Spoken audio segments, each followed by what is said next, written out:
Hi ಎಲ್ರಿಗೂ ನಮಸ್ಕಾರ. ಎಲ್ಲರೂ ಚೆನ್ನಾಗಿದ್ದೀರಾ ಅಂತ ಭಾವಿಸ್ತೀನಿ. ಇವತ್ತು ಭೀಮ್ನ ಅಮಾವಾಸ್ಯೆ ಪ್ರಯುಕ್ತ ನಾನು ಹೋಗ್ತಾ ಇದ್ದೀನಿ ಶ್ರೀ ಕಂದಳ್ಳಿ ಮಹದೇಶ್ವರ ದೇವಸ್ಥಾನಕ್ಕೆ. ಈ ದೇವಸ್ಥಾನಕ್ಕೆ ನಮ್ಮ ಕೊಳ್ಳೇಗಾಲದಿಂದ 18 ಕಿಲೋಮೀಟ್ರ್ ಆಗುತ್ತೆ. ಹಾಗೆ ಚಾಮರಾಜನಗರದಿಂದ ಬರೋರಿಗೆ 20 ಕಿಲೋಮೀಟ್ರ್ ಆಗುತ್ತೆ. ಇದು ಯಳಂದೂರಿಂದ ಸ್ವಲ್ಪ ಮುಂದೆ ಇರೋ ಕಂದಳ್ಳಿ ಅನ್ನೋ ಊರಲ್ಲಿದೆ.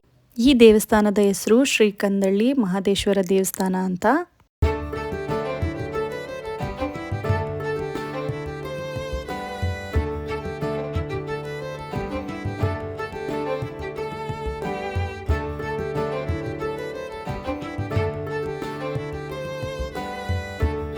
ಈ ದೇವಸ್ಥಾನದ ವಿಶೇಷತೆ ಏನಂದರೆ, ಪ್ರತಿ ವರ್ಷ ಭೀಮ್ನ ಅಮಾವಾಸ್ಯೆಗೂ ಇಲ್ಲಿ ಅನ್ನ ಪ್ರಸಾದನ ಕೊಡ್ತಾರೆ.